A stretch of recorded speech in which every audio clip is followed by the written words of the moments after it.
Hi, my name's Emma Hogan, and I thought I'd go through the blender pencils that I have and show their performance, how good they are, and see which one works best with coloured pencil. I've used natural colours for most of it because I think that's what most people use if they're doing pet portraits and that kind of thing. So I've got Burnt Sienna, these are both polychromos, Burnt Sienna 283 and Brown Ochre 182. And I've also got a Payne's Grey 181, and I've also got my B Faber-Castell just normal graphite pencil on this last one here, just to see how it gets on. So the blenders I've got are the, I don't know how you pronounce this, Staedtler blender 5426, which is a waxy blender, the Derwent blender,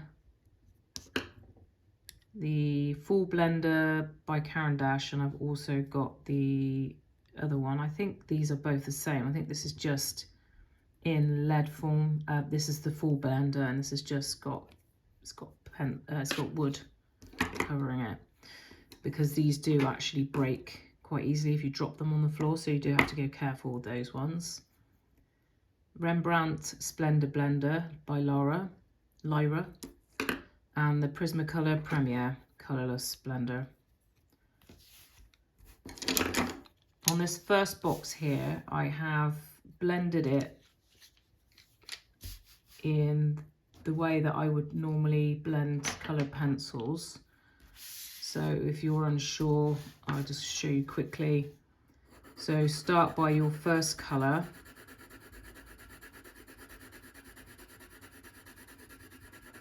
And then when you blend your next colour, you don't start here, you start here. So somewhere away from the edge. Build that colour up very slightly. And then take it over.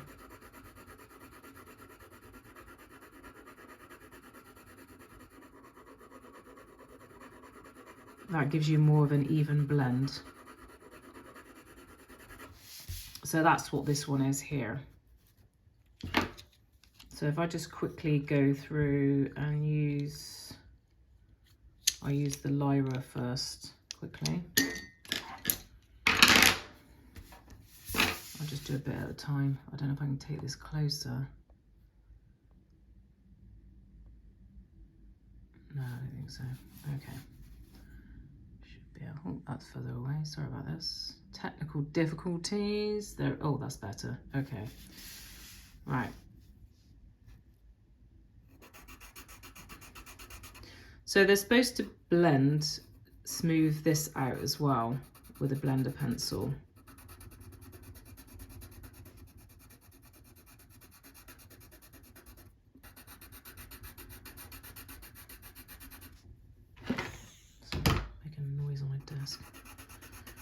So that one blends in quite well there.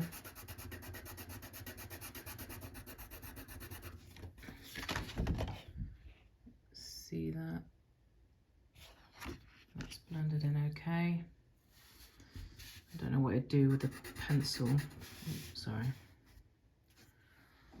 So something on my desk making a noise, so I'm just moving that quickly. Let's see what it does with this one. Coloured pencil, graphite makes it really dark. Interesting. And it softens out the edges on that one. See how much darker it's made that? Bearing in mind, if you do this and you do go down hard with these, you'll have a job to go over the top of it with,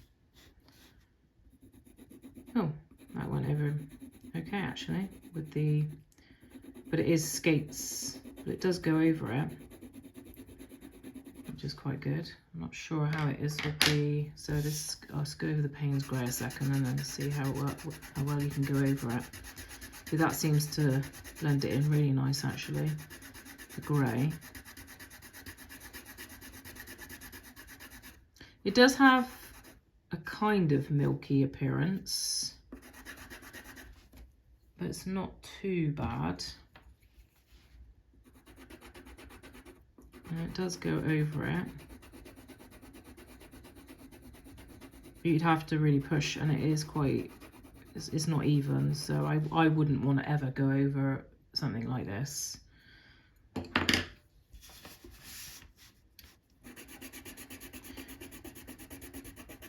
It does kind of pull these two together, but not amazingly. These are a bit closer together. Yeah, so it does close the gap a little bit, but not loads. And then this one. So you can see the difference when you blend the two together, how I showed you at the start like this. Already you've done a lot of your work. That saves you a lot of trouble. Okay, so that was the Lyra Splender blender. And I'll do this is probably my most used blender pencil, which is the full blender. I don't really use any of the others that much. I do sometimes use this one, but I would say out of every blending wise, I blend myself with just lots of layers of colored pencil, so they just blend together because I'm putting so many layers in. If I want to give a bit of shine to something, then with the fur, maybe something quite glossy, then I'll go in with this at the end. So this is probably my most used one, I would say. Let's just get that out there first.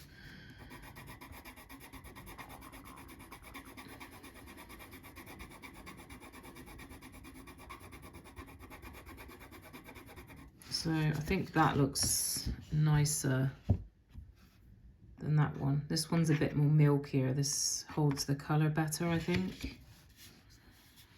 I don't think it blends, doesn't drag. No, so it doesn't drag. So if you want it to drag, I don't think it really drags that well. Let me just try on this one. I mean, it kind of does, but you've still got that gap on it. And the more you go over, the waxier it is. So you can't, I wouldn't go over one of these. Yeah, you can't really go over it once you've gone over. This is your last step. So only use these when you've finished.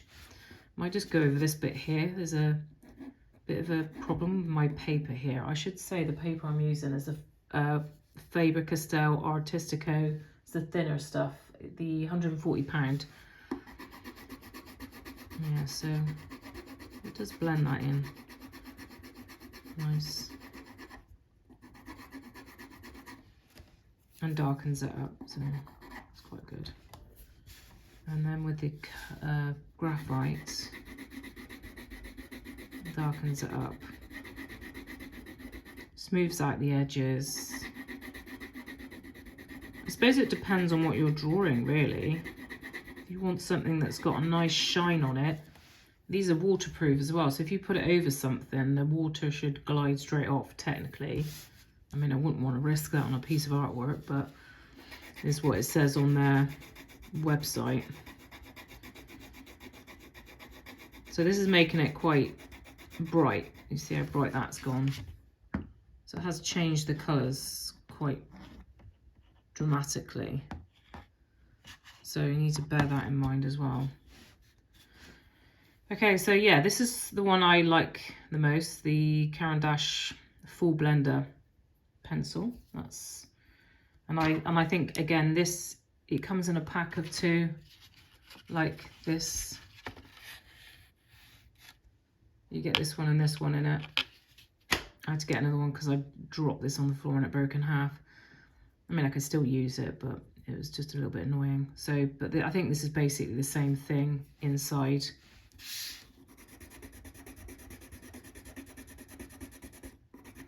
It's just more in pencil form, wood casing. Okay, and then you've got the Prismacolor Premier Colourless blender.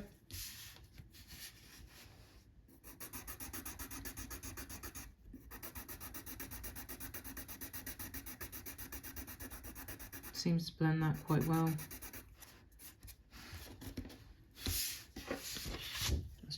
here, this bit here. Just trying to look at against the light, see how it looks. So I'd say it's more scratchy than anything. It's more scratchy than this. This is quite softer and waxier. I'll try this with the, yeah, so it feels really scratchy. It doesn't seem to like, ooh, sets my teeth on edge. Doesn't seem to like the graphite.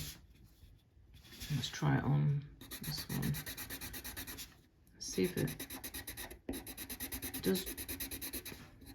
does drag out. It seems to pull stuff out. I think that's probably what this pencil's probably good for. It's quite good for, I'd say this one so far is probably the best one for dragging the colour, because the others haven't done that. So if you want to drag, say if you blended something and you want to drag it out, let's do it that way.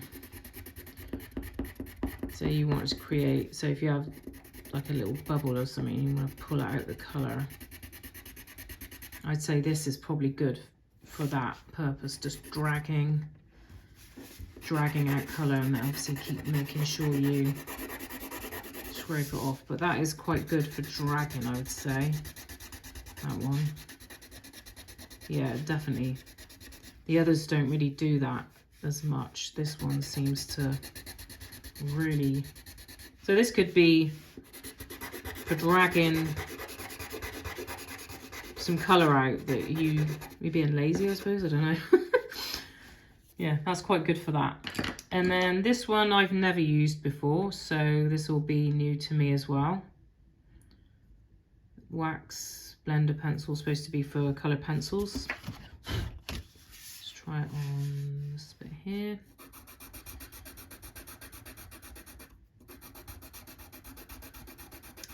Seems to be more like, it seems to be a lot lighter. So it seems to be like if you go over with a coloured a white pencil. Say if I went over this with polychromos white or something, it's a bit like that. I don't know what it'd be like on graphite. It's quite nice on graphite. But it does, yeah, it does lighten it, but yeah, it's quite nice. Oh, actually, it's quite waxy there. There's something to bear in mind when you're starting using a new blender pencil, is just not to go gung-ho. You should practice it on something, because they can ruin your art, especially if you want to go over again. Oh, it's a good dragger, actually. It drags more even than the Prisma one,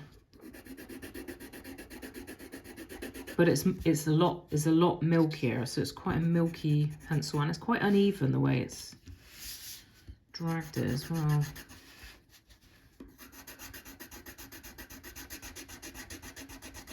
Yeah, so if you want to lighten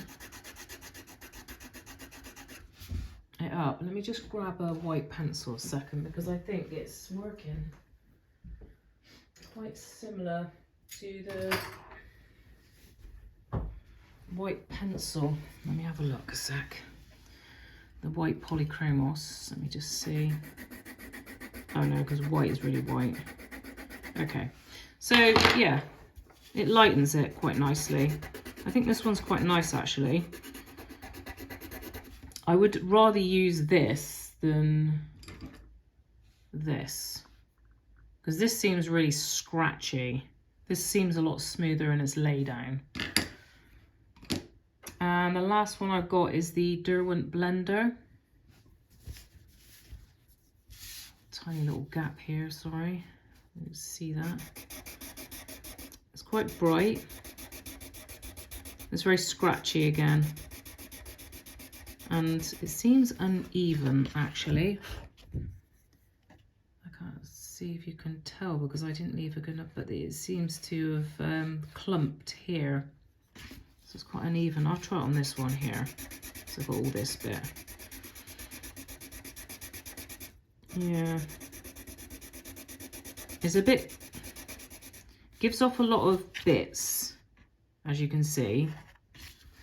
And it's messy. It makes an absolute mess, actually. Look at that. Look at these bits here.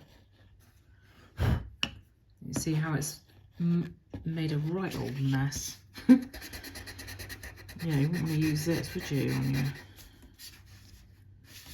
Let's try it on the graphite. It does the same thing. Yeah, it's doing the same thing. But then they're not designed for graphite, okay? So I'm just trying these because I know I'm going to get a question, can you use it on graphite? So it's just for that, really. Plus it's good to know for myself. But why would you use a blender pencil for graphite when it's soft and you can just use a cotton bud, so... or a blender tool. Yeah, this is messy as any... Look at that. That's awful. I would not want to use this. Sorry, Derwent. Love you to bits, but I don't like this. That is a mess. Look at that. Compared to... Yeah. Okay. So, sorry. That's a no for me for that one. So far, I would say... I mean, I use this one anyway, so I know this one is... for me, probably the best blender pencil out there. And then the runner-up, surprising, was this Staedtler blender for 5426. So it was okay. The only thing I didn't like about it was it's really it's milkier. So. But yeah, gosh, can't go for that Derwent one. Anyway, I hope you enjoyed this video and you get something from it today. And it helps you to make a decision if you want to purchase a blender pencil or not. Thanks for watching.